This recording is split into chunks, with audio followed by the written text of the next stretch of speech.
para nós aqui é começar o estudo da matéria da prova, né? Sempre seguindo ali a ordem do que o professor Humberto veio trabalhando, então chegou o momento aí da gente falar um pouco sobre a estrutura da prova, ok? Bom, para falar de direito probatório, preciso remeter vocês lá 1400, 1500, durante a Idade Média, né, para trazer alguns fatos até, digamos assim, diferentes, né, nem bom nem ruim, diferente, né, não vou fazer nenhuma crítica ao que foi, né, a Inquisição, mas apenas trazer para vocês aí o que foi alguns aspectos das provas que tiveram alguma repercussão lá. A Inquisição é um movimento da Igreja Católica, né, bastante, como é que eu vou dizer assim, conturbado, né? Existem dois aspectos para olhar sobre essa questão da Inquisição, né? Primeiro tem um aspecto histórico, depois tem um aspecto religioso. Eu não quero adentrar, né, basicamente nenhum dos dois. Não quero discutir nem o aspecto histórico, nem o aspecto religioso, porque muitas vezes você vai se deparar com situações divergentes, né, sobre o aspecto religioso. Existem autores que sustentam a sua aspecto positivo. Sobre o aspecto histórico, existem aqueles que sustentam seus aspectos negativos. Então, não quero entrar nisso. O que interessa para nós, basicamente, é isso aqui, né? Nós tínhamos, naquela época, dentro da estrutura de um processo, porque o processo inquisitivo era um tipo de processo, e o que chama atenção lá dentro, o que interessa para nós, eram alguns aspectos probatórios. Como assim? Para que a pessoa era submetida ao tribunal, e uma das provas era essa, é chamada prova da bebida amarga. Então era entregue a pessoa submetida ao tribunal, ela recebia lá uma quantidade X de bebida, 2, 3, 4 litros de bebida alcoólica, era submetida a essa bebida, a ingestão dessa grande quantidade de bebida alcoólica, e ao final, se ela ficasse alta, se ela ficasse bêbada, ela seria considerada culpada. Segundo aspecto, era isto, ferro em brasa.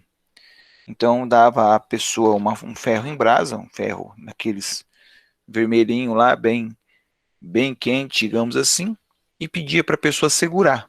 Se queimasse o braço da pessoa, se queimasse a mão da pessoa, significa que ela era culpada. E por aí haviam muitas outras, né? Tinha o óleo fervente, né? Nessa cena aí, colocava óleo fervente na garganta da pessoa, na boca da pessoa, se queimasse, estava provado, estava comprovado que ela era culpada. A prova da serpente, que colocava uma pessoa num recinto pequeno, soltava lá cobras, se ela fosse picada pela cobra, significa que ela era culpada. Certamente muitos de vocês agora estão pensando, né, que coisa absurda, que coisa retrógrada, que coisa ultrapassada, né? Só que vocês se esquecem que hoje, ainda hoje, estou dizendo dia 9 de setembro de 2020, em alguns países do Oriente Médio, nós ainda temos algumas coisas diferentes acontecendo, né? Pode não ser dentro do quesito prova, mas, por exemplo, de um modo geral, no Oriente Médio, a pessoa que é acusada de roubo, ela tem a mão decepada. Ainda hoje, se você tem uma mulher acusada de traição, esqueci o nome, adultério, né? Acusada de adultério, ela é apedrejada em praça pública, ainda hoje. O que mais que nós temos aí? Então, existe uma série. No Irã também, pessoas que cometem crimes como estupro, esse eu não sei se está em vigor ainda hoje, mas ela é amarrada em dois jipes, né? E um jipe vai para a direita e um vai para a esquerda, até dilacerar o corpo dessa pessoa. Então são coisas absurdas, mas nós não podemos esquecer que são coisas culturais, né? É uma questão de cultura. E se a gente voltar na história, dentro do que era a Inquisição, estas provas todas, eu esqueci de colocar a palavra, quando eu estava preparando os slides, eu me lembrei da palavra, depois eu acabei não colocando ele, né?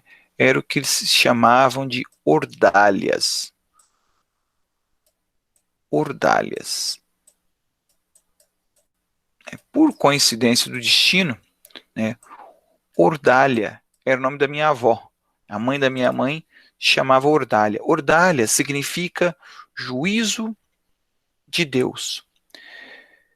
Então, o que, que acontecia, né? Qual era a concepção histórica do momento da época? Como eu disse, não quero entrar na questão histórica, religiosa e sequer política do problema. Tá? Mas o que, que acontecia? Só para a gente situar aqui dentro de um processo, quero voltar nessa aqui, né, do ferro em brasa. Então, o que, que era a ordalha? Era o juízo de Deus. Então, se Deus entendesse que aquela pessoa que estava submetida ao tribunal da Santa Inquisição, ele era considerado ele fosse inocente, Deus interviria e não permitiria que queimasse aquela pessoa, né, com ferro ou mesmo com óleo fervente.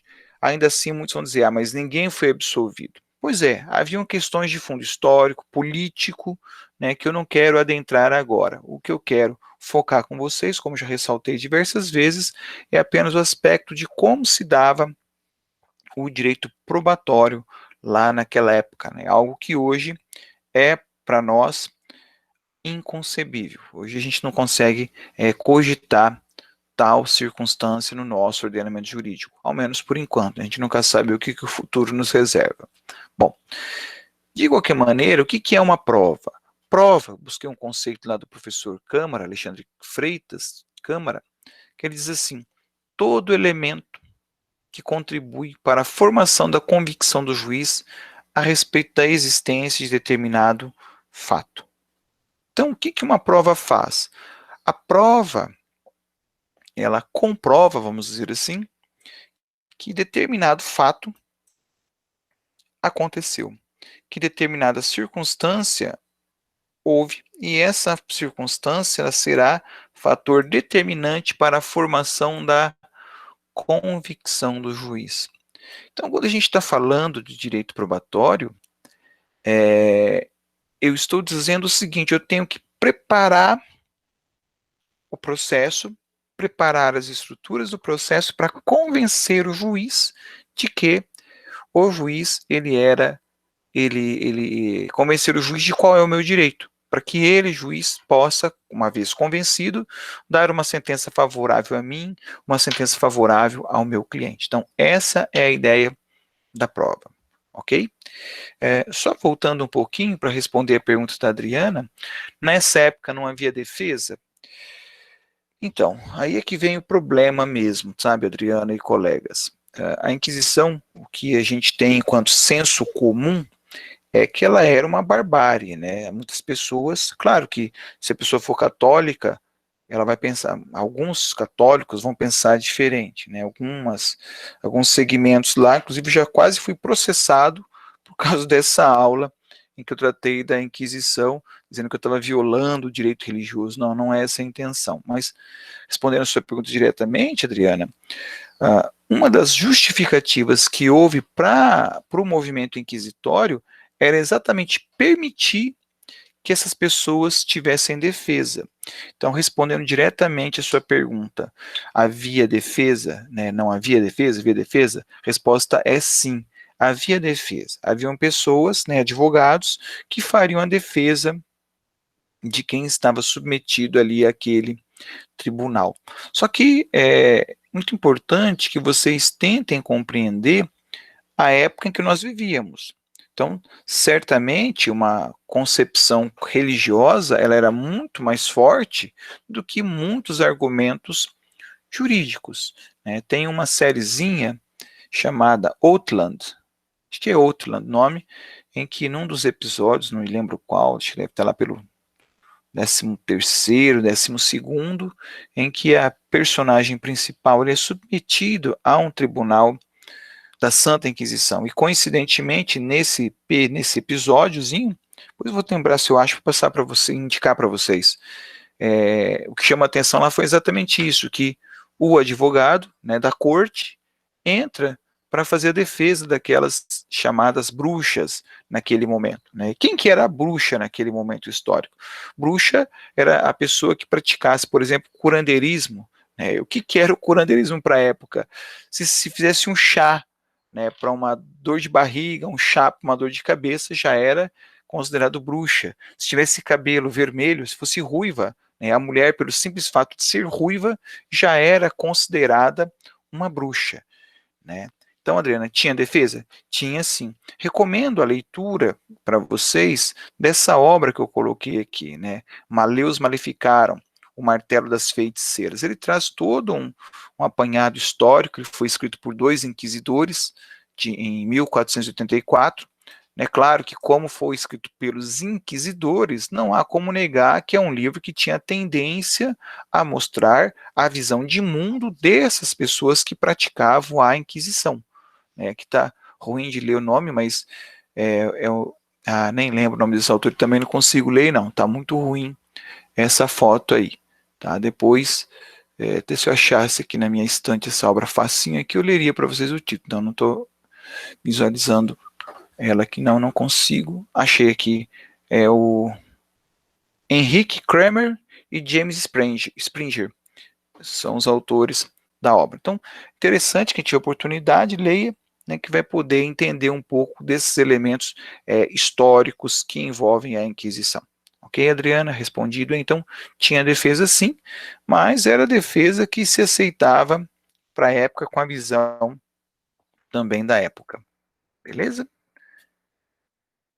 Já estava? Sim. Então, prova é todo elemento capaz de colaborar para a elaboração, para a formação da convicção do juiz. Né? Então, o conceito dele, ele fala em demonstrar a existência, mas eu também posso utilizar da prova para demonstrar a inexistência de alguma coisa, né? A não prática de algo, porque eu posso ser responsabilizado pela ação, ou também posso ser responsabilizado pela omissão. Exemplo que me ocorre agora, né, um acidente de trânsito, em que você deixou de socorrer a vítima, a inexistência do socorro, ela é fator determinante lá para uma eventual responsabilização sua criminal, ou de repente, aí até, por que não, uma responsabilização civil. Então, só completando aí o que o autor colocou, né, só melhorando o conceito, prova demonstra tanto a existência quanto a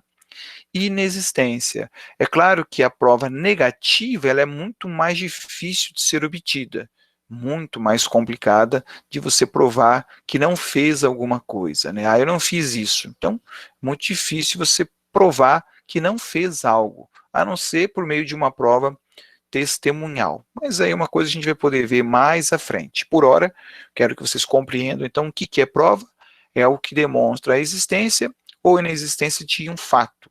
Né? Qual a finalidade disso? Formar a convicção do juiz. Eu tenho que sempre pensar que eu vou trabalhar para mostrar para o juiz qual é o meu interesse, qual é o meu direito. Ok?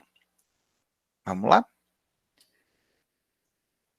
Está aqui, né? Acho que já foquei bastante isso. O destinatário da prova, talvez seja importante essa anotação, né? O destinatário da prova é o juiz. Por isso que, se vocês lembrarem, quando eu dei aula lá do saneamento, no saneamento, o que o juiz fazia? Ele resolvia as questões processuais pendentes e, um dos pontos mais importantes, né, fixava os pontos controvertidos e deferia provas. Então, ele, juiz, tem que ter essa noção.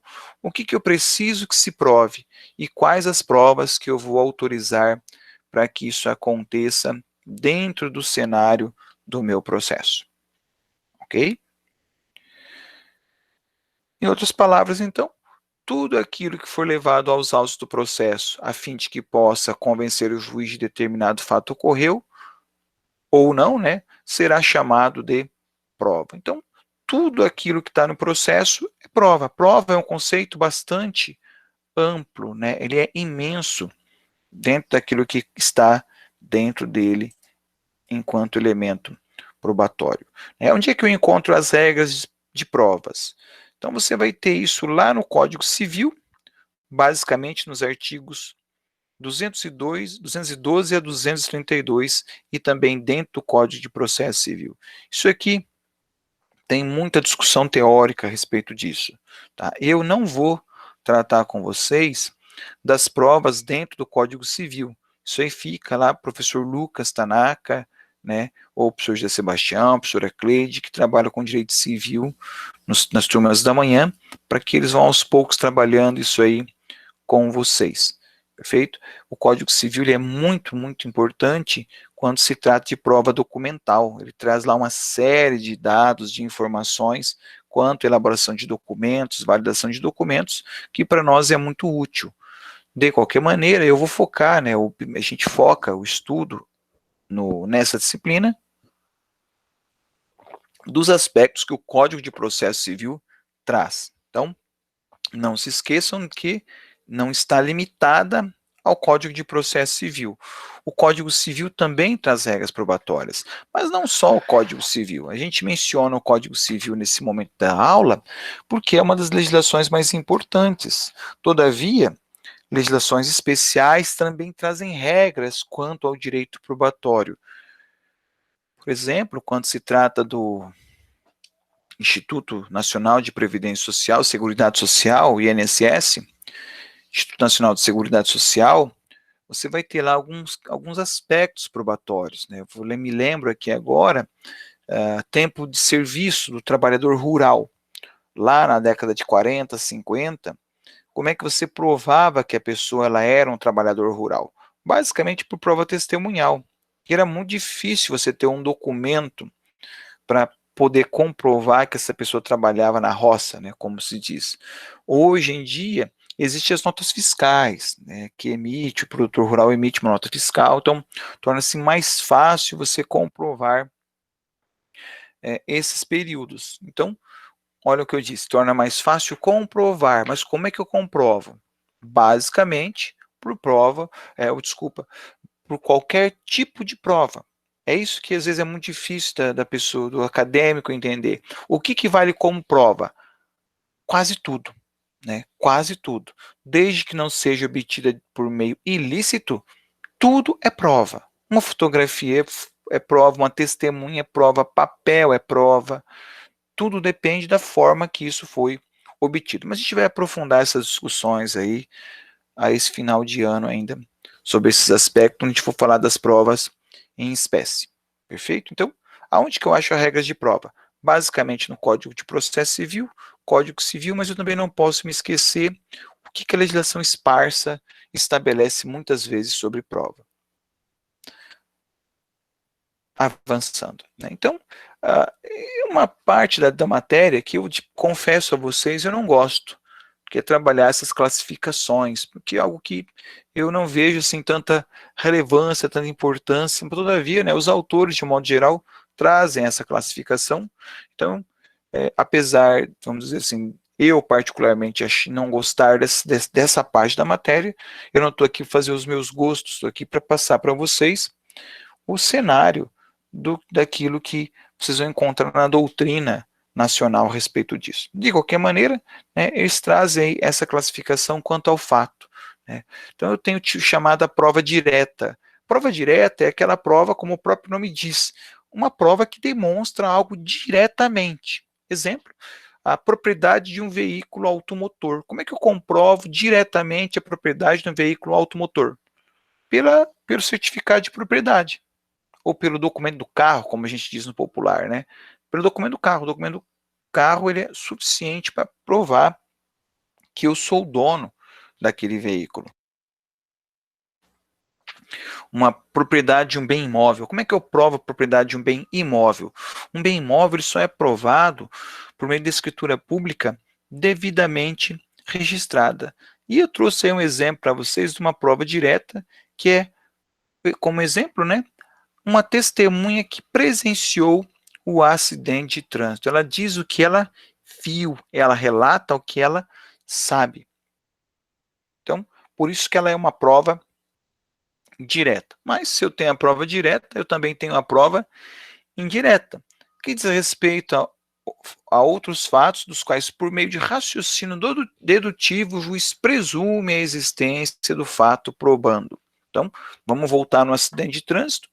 Então, eu tenho a pessoa que viu a colisão, mas eu também tenho aquela pessoa que chegou depois do acidente ter acontecido, mas tem a capacidade de dizer, né, qual era a posição dos veículos depois, qual foi a extensão do prejuízo, se alguém estava sendo socorrido no chão, tinha sido atropelado e a ambulância chegou, né, alguém que chegou depois do acidente, mas presenciou, abre aspas, o causador do acidente, fecha aspas, ligando para o socorro, né, para comprovar aí, ou descaracterizar a tal da omissão de socorro.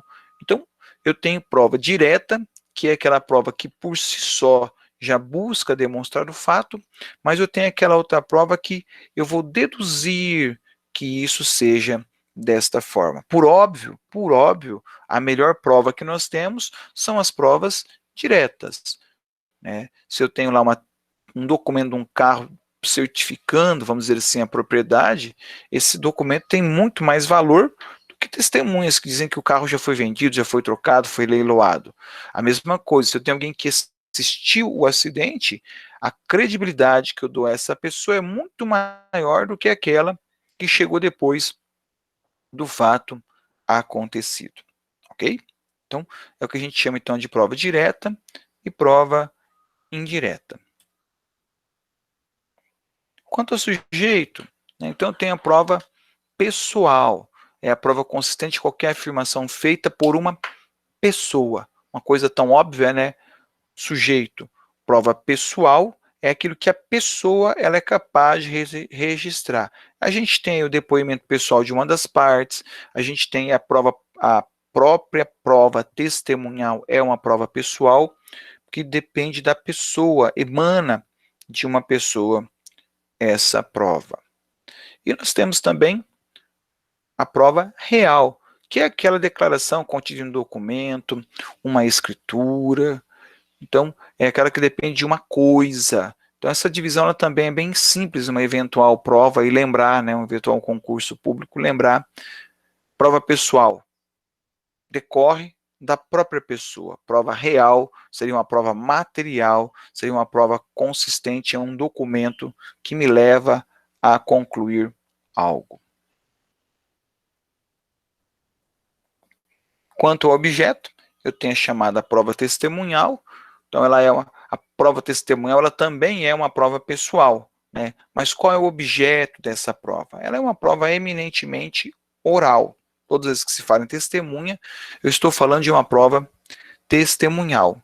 E eu também tenho a prova documental, que ela pode ser uma prova escrita, né, ou mesmo gravada. Se você tem aí um vídeo é uma prova documental. E aí faz muita confusão o documental e o material, eu nem gosto de colocar a terceira classificação, mas já trago diretamente o material é quando você tem uma perícia ou uma inspeção judicial que vai estar demonstrando esses fatos para nós. Quando eu falo para nós, vai estar demonstrando esse fato para o juiz, porque afinal de contas, o juiz é o destinatário final da prova, tanto que mais à frente a gente vai ver que o juiz tem liberdade para indeferir provas. Claro que quando o juiz indefere uma prova, talvez se quiser anotar já é importante essa afirmação, quando ele indefere uma prova, ou mesmo quando ele defere uma prova, ele está emitindo uma decisão interlocutória. Então, quando ele defere uma prova, a outra parte pode não gostar e agravar dessa decisão. Quando ele indefere uma prova, aquele que se sentiu prejudicado pode recorrer disso. Exemplo aqui, né, exame de DNA. A pessoa, o autor pediu a prova de DNA e o réu não concorda com a prova de DNA. Vai discutir com essa prova de DNA. Hoje tem aí um processo, salvo engano, não sei se já encerrou ou não, mas do Silvio Santos, em que uma senhorinha de acho que 60 anos ou 70 anos de idade está aí pleiteando uma ação de investigação de paternidade contra ele, e até onde eu sei de matéria jornalística, não conversei com ele, mas de matéria jornalística, você tem informação de que ele está se recusando a esse exame de DNA. Tá, e isso aí vai levar, me lembro de um outro caso no país, do falecido ex-presidente José de Alencar, que era o vice do Lula, também passou pelo mesmo problema. Ele também já, senhor de bastante idade, sofreu um investimento de paternidade, me lembro que ele lutou até o último minuto e acabou não realizando essa prova, faleceu sem a realização da prova, depois certamente fizeram lá, por outros meios, essa prova pericial em relação a essa paternidade. Também não sei o resultado do processo. Bom, de qualquer maneira, então, a gente tem essa classificação aí, sempre procurando lembrar, acho que o mais importante é lembrar que a testemunhal, ela é uma prova oral, isso é o que mais é comentado aí no cenário processual brasileiro.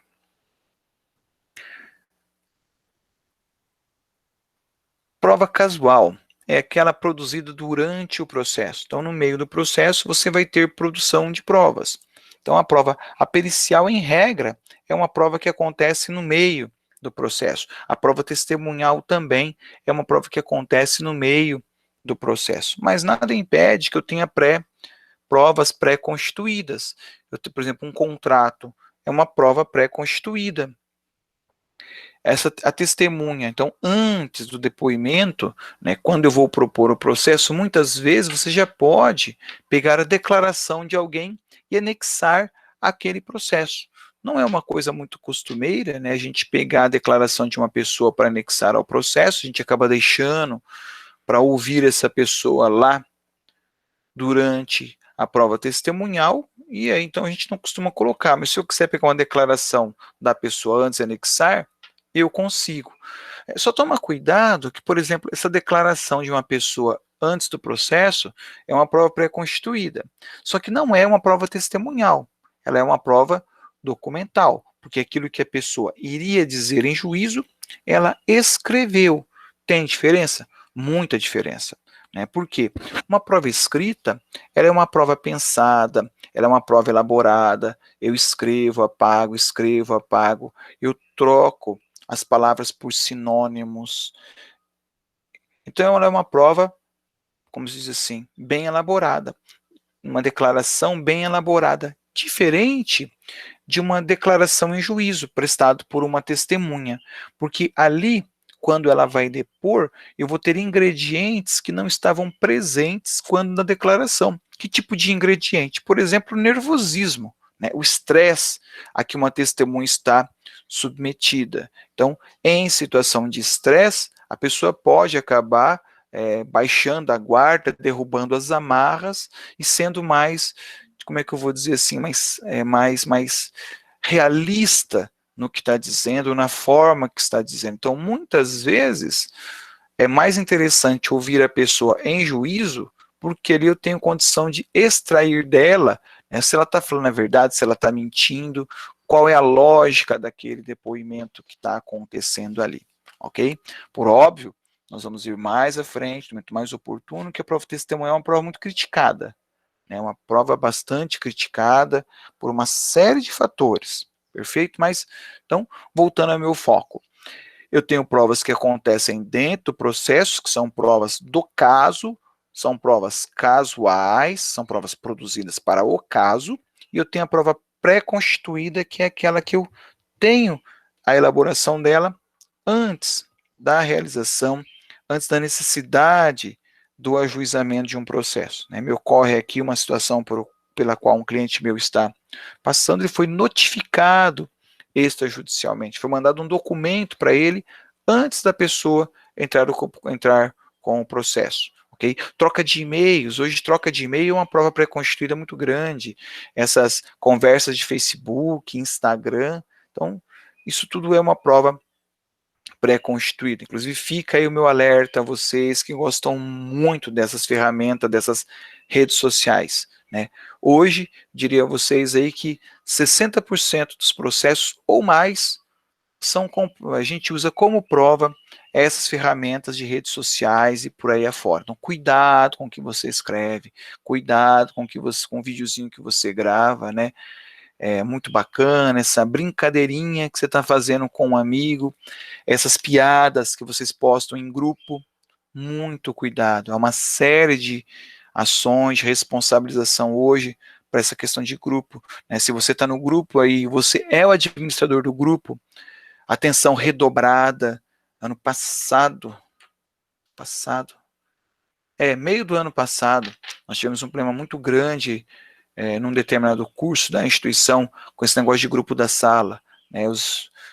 Basicamente meninos estavam, como vou dizer assim, achacando, incomodando meninas, e sobrou responsabilidade para todo mundo, né? Teve até expulsão por causa disso. Então, cuidado com aquilo que você coloca em grupo, cuidado com aquilo que você posta para o teu amigo, né? Aquele áudiozinho que você mandou para o seu amigo ou para sua amiga, na semana seguinte está na rede social, né? Não é tão amigo assim. Mas, enfim, de qualquer maneira, são provas pré-constituídas que acontecem antes do nosso processo. Bom, mas o que eu preciso provar, né? Tudo precisa ser provado? Na verdade, eu só provo fato. Em regra, direito não precisa ser comprovado. Os direitos não precisam de demonstração. O direito existe por força da lei. E mesmo quando a gente fala de fatos, nem todos eles precisarão ser provados, tá? Só deixa eu fazer uma observação aqui.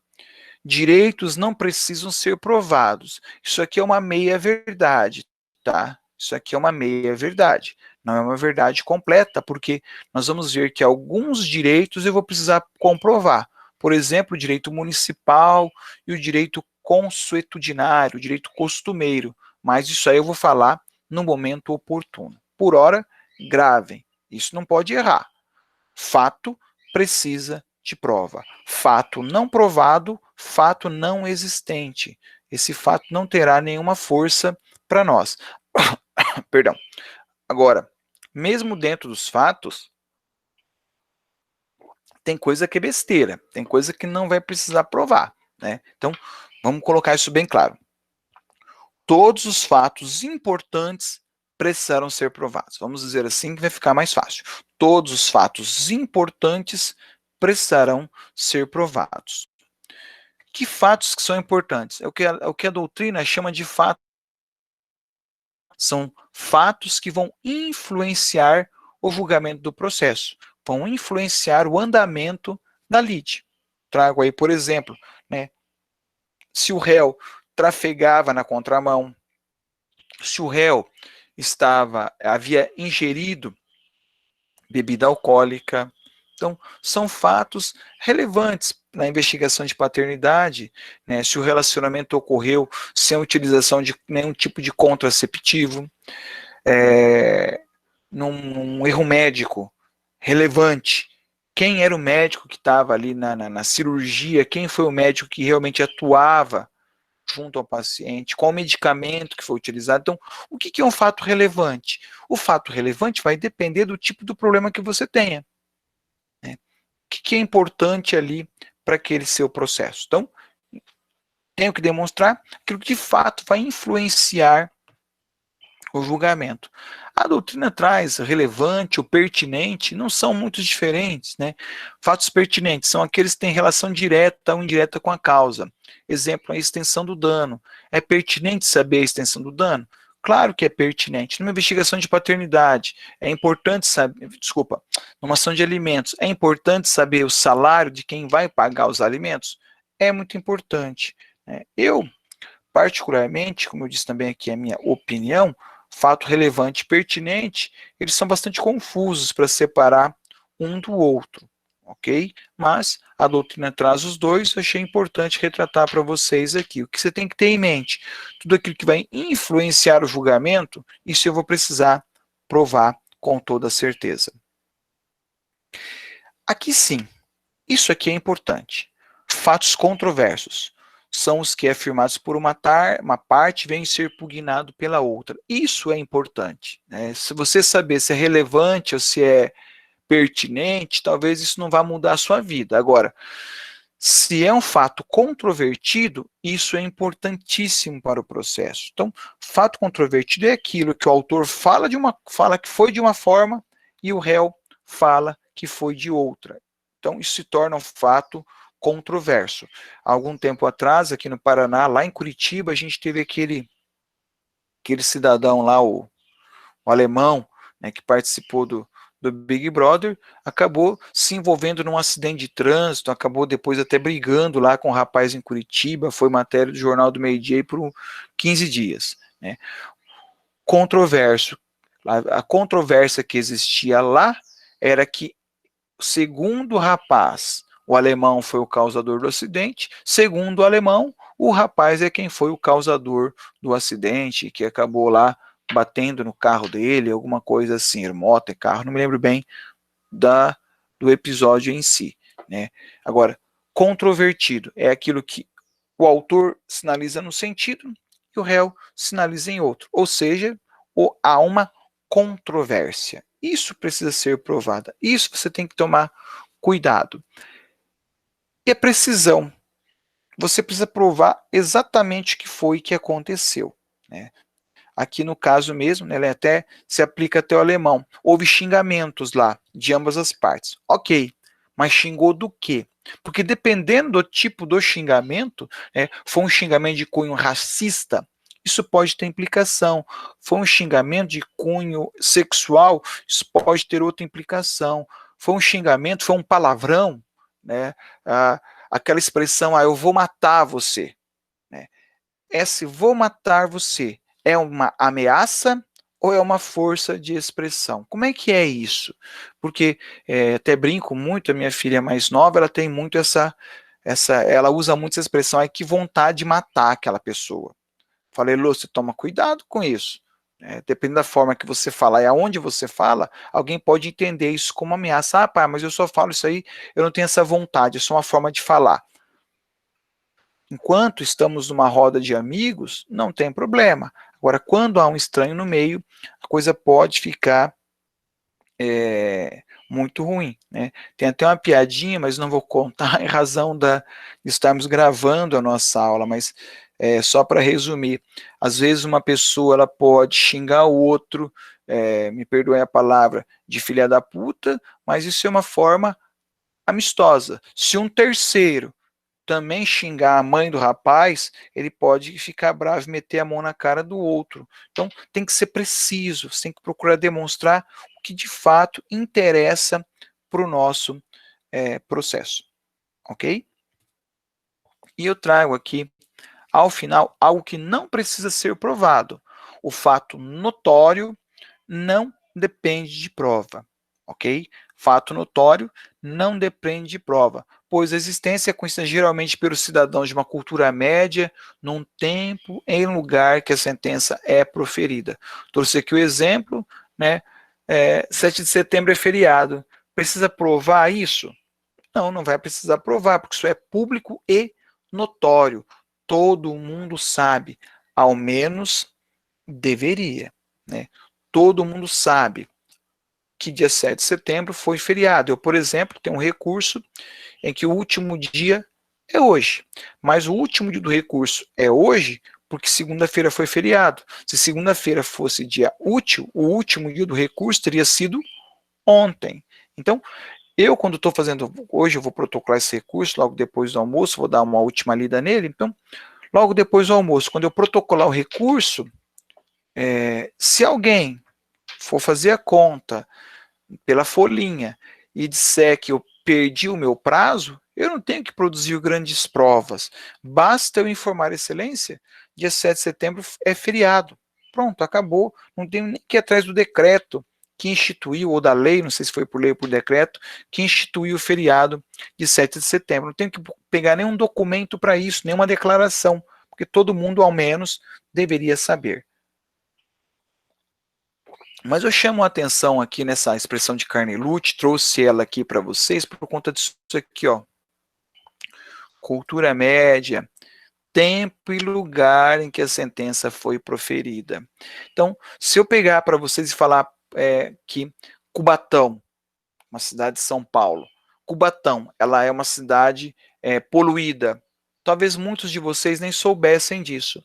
Agora, se eu voltasse à década de 80, era público e notório que a cidade de Cubatão era uma cidade extremamente poluída, era uma das mais poluídas do país. A violência do Rio de Janeiro, isso é público e notório, né? A corrupção dos ex-governadores do Rio de Janeiro, isso é público e notório. Agora, é público e notório num tempo e lugar. Se você for discutir a violência do Rio de Janeiro na Austrália, você vai ter que provar essa violência, porque lá não há conhecimento dessa violência. Claro que é um exemplo aí fora do país, um exemplo absurdo, mas tem coisas que são muito regionais. A coisa que ela é regional, aí isso não é público e notório. Vou pegar aqui uma coisa que eu vi ontem, quando eu estava pelo centro, uma pessoa entrou pela contramão ali na Carneiro Leão. Pô, mas todo mundo sabe que aquela via desce. Não, todo mundo sabe da nossa cidade. Se a pessoa vem de outra cidade, uma cidade menor, nem sabe que eu posso ter uma avenida em que as duas faixas vão num único sentido. Então, fato notório, ele não depende de prova. Ok, mas eu tenho que analisar muito qual é a cultura média e o tempo e lugar que eu estou produzindo essa prova. Certo? Mas o próprio código vai falar. Quando a gente entrar na legislação, eu vou voltar nessa questão do fato notório, porque a própria lei fala, fato notório não vai depender de prova. Assim como também a própria lei que vai dizer que direito costumeiro e direito municipal eu vou precisar provar e vamos entender lá no momento oportuno por que isso é assim. Perfeito? Então, fato notório não depende de prova. Quando a gente fala de objeto de prova, tem esse brocário latino aí, né? Dá-me refacta dabutibius. Dai-me os fatos e eu vos darei o direito. Isso aqui eu falei para vocês quando eu falava de petição inicial. Lá na petição inicial é obrigatório a apresentação do quê? Dos fatos e fundamentos jurídicos. Fui bem claro para vocês lá. Não precisa alegar artigo de lei, porque para o juiz você tem que dar os fatos, né? E ele, juiz, analisando os fatos e analisando as provas, ele vai dizer qual é o direito aplicável ao caso concreto, né? Aquilo que eu mencionei do direito municipal, está aqui, ó. A parte que alegar direito municipal, estadual, estrangeiro ou consuetudinário, provar-lhe ao teor, se assim o juiz determinar. Depende, então, da determinação, da solicitação do juiz. Se o juiz não solicitar, é porque ele conhece aquilo. Agora, como é que eu provo um direito municipal, um direito estadual, ou mesmo estrangeiro, ou mesmo consuetudinário? Por meio de declarações, né? Você vai até a Câmara Legislativa, a Câmara de Vereadores, ou a Câmara de Deputados, e vai solicitar, né, uma certidão, uma declaração da vigência daquela legislação, que aquela lei está em vigor. Vai levar o texto dela, né, para o juiz, por meio do diário oficial em que houve publicação dessas normas. O direito estrangeiro, você vai conseguir isso por meio do consulado ou por meio das embaixadas. O direito costumeiro, consuetudinário, ele é muito utilizado, pessoal, o costume ainda hoje, ele é muito utilizado na área comercial, né, na área de comércio de gado, tem muita coisa que ainda é costume. Por exemplo, leilão, quando a pessoa levanta a mão em um leilão, ela está fazendo um lance, e esse é o costume que estabelece essas regras. E o direito consuetudinário, normalmente, vou buscar o registro desse direito nas juntas comerciais, ela vai ter lá esse direito para a gente poder comprovar. Como eu disse, depende do juiz exigir essa comprovação, para a gente poder, então, daí levar até ele essa legislação quando solicitada. Ok? Eu não vou tratar hoje, pessoal, das provas em espécie. Não vou falar da testemunhal, da documental. Hoje eu estou dando um aspecto geral das provas, para depois a gente entrar nos detalhes. Avançando um pouco. Ônus da prova. Isso aqui é bem bacana, bem importante aprendermos isso aqui. Olha lá o que fala, isso que eu já apresentei para vocês também, o 373. O ônus da prova incumbe ao autor quanto ao fato constitutivo de seu direito e ao réu quanto à existência de fato impeditivo, modificativo ou extintivo do direito do autor. Esse aqui, pessoal, é o que a gente chama de ônus da prova clássico. Isso aqui é assim desde que o mundo é mundo, vamos dizer assim, né? Então, o titular do direito vai ter obrigação de provar o seu direito, né? Quem alega tem que provar. Quem acusa tem que provar. Acontece que a gente tem lá no Código de Defesa do Consumidor, o CDC, esqueci o número dessa lei agora, não vou me lembrar mesmo, mas é o Código de Defesa do Consumidor, e ele tem lá como direito básico a facilitação da defesa de seus direitos, né? São direitos básicos do consumidor, a facilitação da defesa de seus direitos, inclusive com a inversão do ônus da prova a seu favor. Faltou um Rzinho aqui. A seu favor no processo civil, a critério do juiz, for verossímil a alegação ou quando ele for hipossuficiente segundo as regras ordinárias de experiência. O que é isso, pessoal? Então, determinados tipos de provas são muito difíceis de serem produzidas pelo consumidor. Exemplo, né, como é que eu vou provar, isso já aconteceu comigo, mas como é que eu vou provar que a operadora trocou o meu plano? Eu não pedi, mas a operadora trocou o meu plano, né? Isso aconteceu comigo em 2017, eu tinha um plano X e do nada, né, a operadora resolveu mudar o meu plano. E com a mudança, teve problema de uma multa. Veio uma multa para mim, acho que de R$ 600 que eu tinha que pagar pela mudança de plano. Foi uma briga imensa, porque a operadora queria, porque queria que eu pagasse. Na época, eu, sem exagero, eu fiz 40 reclamações dessa questão na própria operadora, e depois disso aí não resolvia. Foi uma coisa, foi meses brigando com eles, até que fica a dica aí, resolvi por meio da Anatel. Mandei um e-mailzinho para a Anatel, questão de 24 horas, estava resolvido o problema com a minha operadora, era com a TIM. Então, a Anatel, a gente não dá muita bola, parece que não é nada não, mas resolveu o meu problema, gastei o que eu gastei 3 meses, em 24 horas, com um e-mailzinho muito bobinho, a Anatel resolveu essa situação. Então, isso eu coloco para mostrar para vocês que o consumidor, na maioria das vezes, a gente está fragilizado. Nós somos refém hoje, né? Semana retrasada, a minha esposa teve um cartão de crédito dela foi clonado. Foi uma loucura.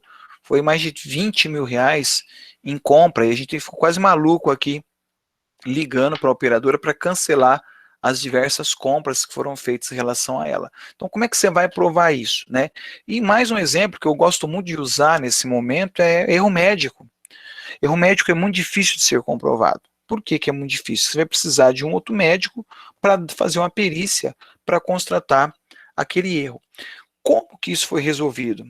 Foi resolvido com essa mágica, que é a inversão do ônus da prova. Então, ao invés do autor ter que provar o seu direito, eu vou inverter. Vai ser o réu que vai ter que provar que o autor não tem direito.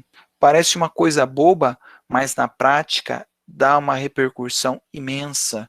Então, se eu pegar o erro médico, não sou mais eu, paciente, que vou ter que me preocupar em provar que o meu médico errou. É ele, meu médico, que vai ter que se preocupar em provar que acertou. Querem ver só como é que isso funciona na prática? Se o meu médico errou, eu vou precisar buscar laudos médicos dizendo que o meu médico errou. E aí é muito fácil as pessoas recusarem a perícia. Não quero ser perito, não quero fazer perícia, não vou fazer, eu conheço ele, não quero, então eu não consigo o laudo. Se a gente inverter isso, olha só, se for o médico que vai ter que provar que ele não errou, é ele médico que vai ter que buscar um laudo, vai ter que buscar um perito que diga que ele acertou. Então, qual é o problema? A pessoa, quando se nega a dar um laudo para mim, ela está se omitindo, ela não está se envolvendo. Agora, quando vai dar um laudo para ele, dizendo que ele acertou, a pessoa vai estar se envolvendo, aí vai estar assumindo uma responsabilidade, digamos assim, é claro que não é a mesma responsabilidade, não vai pagar o dano, mas se alguém declara que uma pessoa acertou, quando na verdade ela errou, está errando junto. Então, isso na prática dá uma diferença imensa para o processo. O que não quer dizer que o autor está livre de provar, não. O autor tem que continuar trabalhando no processo, né, dizendo quem foi o responsável, onde aconteceu o erro, né, qual é a operadora. Todavia, com a inversão do ônus da prova, seu trabalho fica muito mais fácil, né? Importante destacar, essa questão da inversão do ônus da prova, ela fazia parte do sistema apenas para o Código de Defesa do Consumidor, apenas para o consumidor. A partir do novo código, a gente teve aqui também a inversão do ônus da prova também no processo civil. Como é que ficou isso? Ó? Nos casos previstos em lei ou diante de peculiaridades da causa, então, esses casos previstos em lei aqui era o consumidor, né? Ou diante das peculiaridades da causa relacionada à impossibilidade ou à excessiva dificuldade de cumprir o encargo nos termos do caput, ou a maior facilidade de obtenção da prova do fato contrário, ou seja, então é mais fácil para o réu provado que o autor, poderá o juiz atribuir o ônus da prova de modo diverso, desde que o faça por decisão fundamentada, caso que deverá dar à parte a oportunidade de se desincumbir do ônus que lhe foi atribuído. Professor, uma pergunta. Então, no caso, se houver algum erro médico, alguma coisa que a gente não consiga as provas facilmente, que são necessárias ao processo, a gente pode, na realidade, fazer o pedido que a outra parte tenha que produzir as provas para dizer que não errou. Perfeito, perfeito. Isso a gente está usando o erro médico, mas pode ser qualquer situação. Pode ser uma questão de odontologia, pode ser as questões que envolvem bancos, que envolvem operadoras. Então, por exemplo, eu estou com um problema de uma cliente em que o marido dela movimentou aí mais de milhões na conta. Só que movimentou esse dinheiro ao longo de 2 anos. E quem que guarda extrato bancário de 2 anos? Então, é mais fácil determinar que ele produza essa documentação do que ela. Por quê? Hoje não, sempre você teve no sigilo bancário. Então, eu não consigo quebrar o sigilo bancário. Então, ao invés dela correr atrás das provas, a gente pediu a inversão. Pediu para que o juiz determinasse que ele apresentasse a movimentação desses últimos anos. Agora, prestem muita atenção a isso. A inversão do ônus da prova depende do caso concreto, depende de decisão fundamentada do juiz. Ok? Respondido? Respondeu sim, professor. Professor, no caso aí o erro médico, ele tem um tempo determinado para poder entrar com o processo? Ou todos os direitos têm um prazo, é o prazo prescricional. Então, o erro médico também tem prazo. Se você me perguntar agora qual é o prazo, confesso que não tenho segurança. Acredito que seja 5 anos o período, mas precisaria olhar certinho o Código Civil para ver em qual prazo prescricional se encaixa, mas, salvo engano, são 5 anos para erro médico, erro odontológico de um modo geral. Mas os direitos, de um modo geral, tem prazo de validade, digamos assim. Tem prazo para entrar. porque no caso, que não tem, pode falar. Mesmo que seja um dano assim permanente, aí ele vai no caso seguir aquele prazo. Vamos dizer que é um dano que vai ficar para a vida inteira, que o médico causou, e aí no caso vai ficar esses 5 anos. Veja, eu não tô, teria que verificar qual é o prazo no código. Se o código falar que é 5 anos, são 5 anos é o período. Porque, veja só, eu entendo o que você está colocando. Mas eu vou ficar com essa sequela a vida inteira. Pois é, mas se você sabe que vai ficar com a sequela para a vida inteira, você não precisa esperar a vida inteira para exercer esse direito. Uhum. Porque você também tem que olhar do outro lado, o lado do réu. Pô, eu vou ficar refém dessa situação a minha vida inteira? Até quando que eu vou fazer isso? Até quando eu vou sofrer essa situação? Tá? Então, 5 anos é uma coisa que eu estou assim, arriscando um período pelo que minha memória está puxando. Mas o código ele vai dizer exatamente qual é o período. Tá? Mas a ideia é essa. Ninguém pode ser refém de ninguém a vida inteira. Pega aí uma situação, acidente de trânsito, você bateu o carro hoje. A pessoa fala, não, não vou te processar. Daqui a 5 anos vai processar. Então, a única coisa que é eterno são os direitos da personalidade. Esse é eterno. Esse não tem prazo de validade, não tem prazo prescricional. Exemplo, investigação de paternidade. Acabei de falar da senhorinha lá de 70, 60 anos, 70 anos, que está com uma ação de investigação contra o Silvio Santos. Aí não importa a idade, porque é a paternidade. O Zé de Alencar também tinha lá seus 70, 80 anos quando foi processado. Mas por quê? Porque eu estou falando de direito da personalidade. Erro médico, a gente teria que olhar com calma isso aí, tá? Mas vai ter prazo para poder estar discutindo isso aí sim, tá ok? Mas assim, se a sequela for permanente, eu teria que olhar com mais calma lá, né? De verdade, não vou falar nada aqui que é errado para depois vocês errarem. Perfeito? Entendi. Beleza? Obrigado. Por nada. Terminando isso aqui, pessoal, né? A decisão, parágrafo anterior, não pode gerar situação em que a desincumbência do encargo pela parte seja impossível ou excessivamente difícil. Então, o que eu tenho que tomar cuidado na inversão da prova, do ônus da prova, é não deixar algo que seria obrigação do autor sob a responsabilidade do réu. Ou seja, eu não posso inverter o ônus da prova, esse aqui do 373, eu não posso inverter esse ônus da prova de forma a prejudicar uma das partes. É isso que o parágrafo 2º está dizendo. Então, se a obrigação é do autor, o autor tem que correr atrás. Se eu colocar para o réu, ficar impossível também do réu fazer, o autor é que tem que se virar. Né? Eu não posso deixar a impossibilidade de um direito movimentar, né, prejudicar alguém. Então, o juiz tem que buscar sempre ali uma divisão justa do ônus da prova. Talvez essa frase seja importante. Ó. O ônus da prova visa estabelecer a justiça do direito probatório. A frase acho que é importante. Visa ajustar a justiça do direito probatório. Essa que é a função do ônus da prova. Ok? Bom, pessoal, do aspecto inicial das provas que eu separei para vocês, isso é que eu tinha de importante para hoje. Ok? A gente vai ver agora as questões. Então, sobre provas até aqui, pessoal, era como eu disse, era só um aspecto, era um panorama geral, depois eu vou começar a entrar prova por prova, cada uma delas, o detalhe de uma prova pericial, de uma prova testemunhal, aos poucos a gente vai ver isso, ok? Sobre provas, até aqui alguma dúvida, pessoal? Senão a gente vai daí fazer a correção de 2 questionários aí, que estamos atrasados nas correções. Beleza? Alguma dúvida, algum questionamento? Se tiverem alguma coisa, pessoal, por favor aí, podem perguntar, voltar que a gente explica.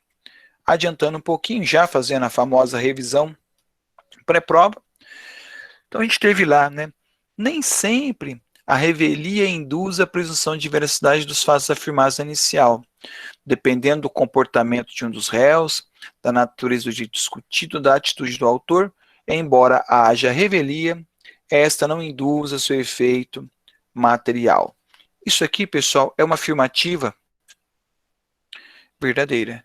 Então, nem sempre que eu tenha revelia, eu vou ter a presunção de veracidade. A gente aprendeu que eu tenho situações em que eu tenho revelia, mas não tenho seus efeitos. É o que ocorre, por exemplo, vários réus. Eu tenho 3 réus, um só deles contestou. Eu não vou aplicar o efeito da presunção de veracidade em relação a todos. Né? Por quê? Porque houve uma contestação. Um contestou, os outros 2, abre aspas, se beneficiaram. Mesma coisa se fala aqui dos direitos indisponíveis. Então, se o réu ele é revel, mas o direito é indisponível, ainda assim eu vou ter que ter produção de provas. Mais uma vez, investigação de paternidade.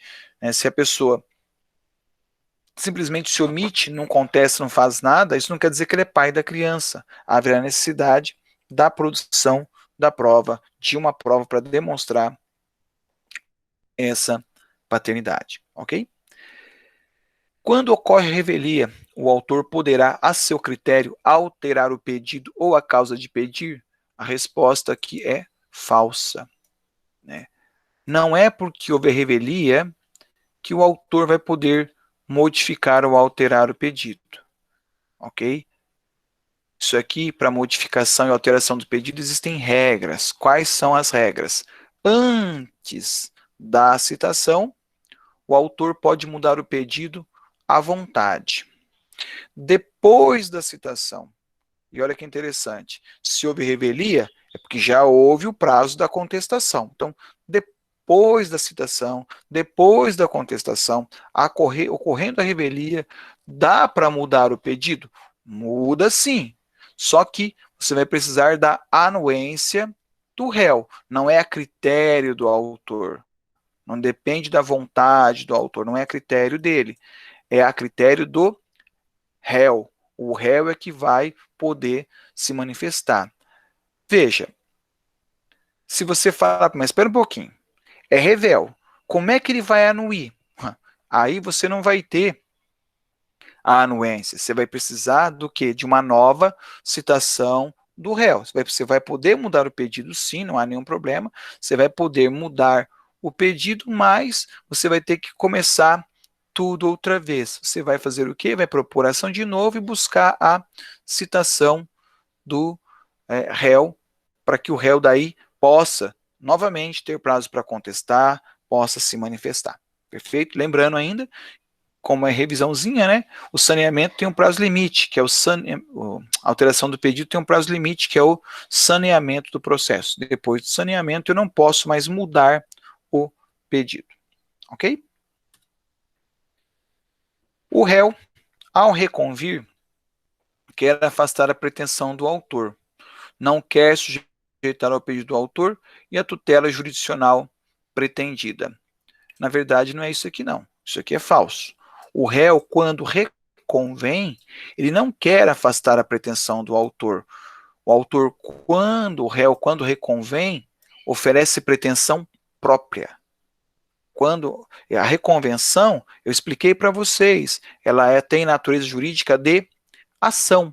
Então, o réu, quando apresenta reconvenção, ele quer apresentar desejo próprio, ele quer apresentar pretensão própria. Então, o que vai afastar a pretensão do autor é a contestação, ok? Então, resumindo, na reconvenção é pretensão própria, certo? Tranquilo isso?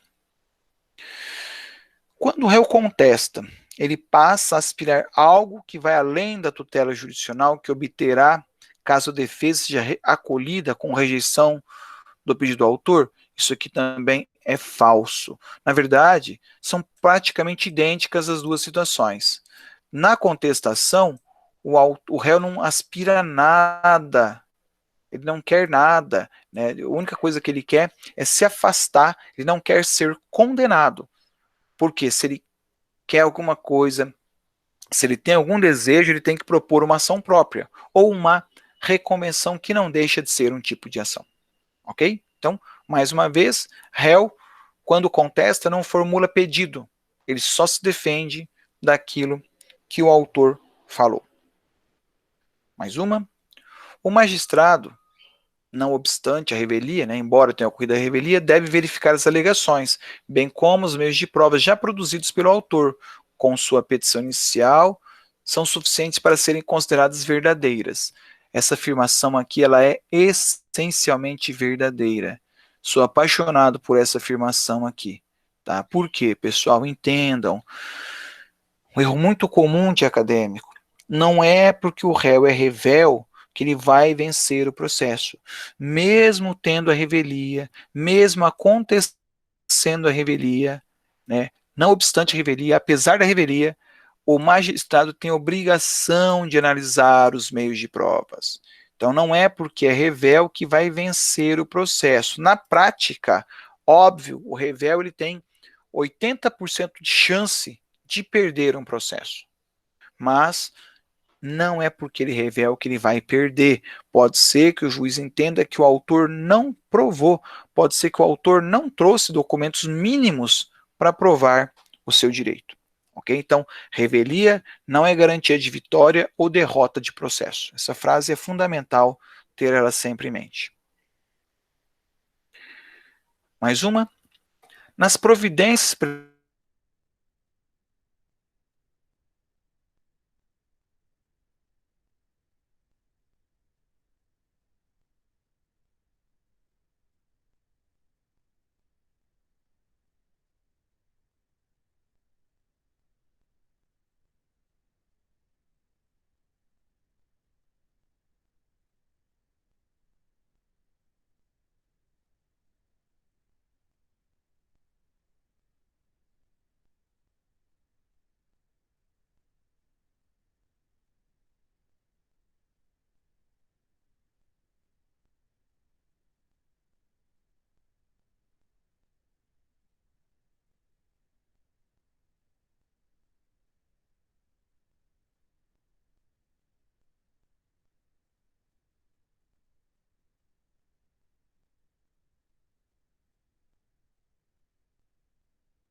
Alô, pessoal, estão aí ainda?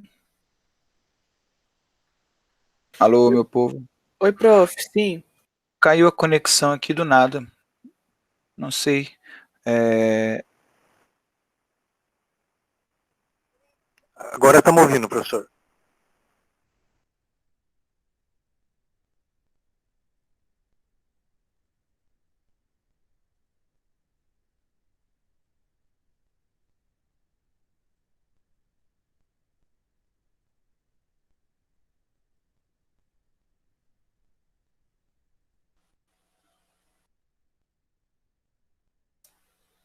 Alô?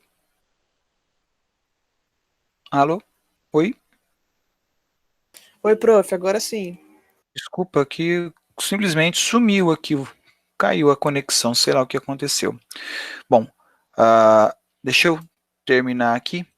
Eu falava para vocês as providências preliminares dos vícios sanáveis, né? Foi até aí que nós fomos. Não sei até que parte vocês me ouviram, então eu vou repetir aqui. Então, as providências preliminares você pode resolver vícios sanáveis, agora não só ali, tá? Durante todo o momento processual, antes que a gente tenha a coisa julgada, os vícios sanáveis podem ser corrigidos. Ok? Estamos acabando já, mais alguns minutinhos. O Código de Processo Civil denomina de providências preliminares o conjunto de atitudes possíveis do juiz após o encerramento do prazo para a resposta do réu. Verdadeiro. Né? Então, providência preliminar, ela não ocorre após a resposta, ela ocorre após o prazo da resposta. Porque nós temos aquela situação que, inclusive, se o réu não contesta, apesar de não ter a contestação, é aberto prazo para o autor fazer a tal da especificação de provas. Ok? A manifestação do autor sobre a contestação é denomina de impugnação à contestação, mas a doutrina também denomina de réplica. Verdadeiro, então, réplica ou impugnação à contestação é a mesma coisa. Penúltima, por força do princípio constitucional do contraditório, o juiz sempre deverá determinar ao autor que se manifeste a respeito da contestação eventualmente apresentada pelo réu. Verdadeiro. Sempre, sempre, sempre que o réu apresentar uma contestação, o autor tem que se manifestar. Na verdade, qualquer coisa que o réu apresente, o autor tem que se manifestar. Qualquer coisa que o autor apresente, o réu tem que se manifestar. Esse é o princípio do contraditório.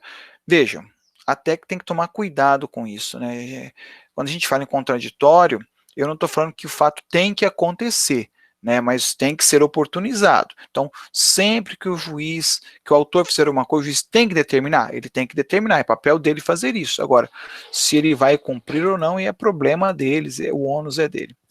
Por fim, as providências obrigatórias, as providências preliminares são obrigatórias em todos os processos legais, ajuizados em face de réu que seja maior e capaz, tendo, portanto, capacidade processual. Isso aqui é falso. Providência preliminar, ela varia de caso a caso. Isso aqui eu insisti muito nas aulas, insisti muito nos slides que eu apresentei a vocês. Ok? Bom, pessoal, esse era uma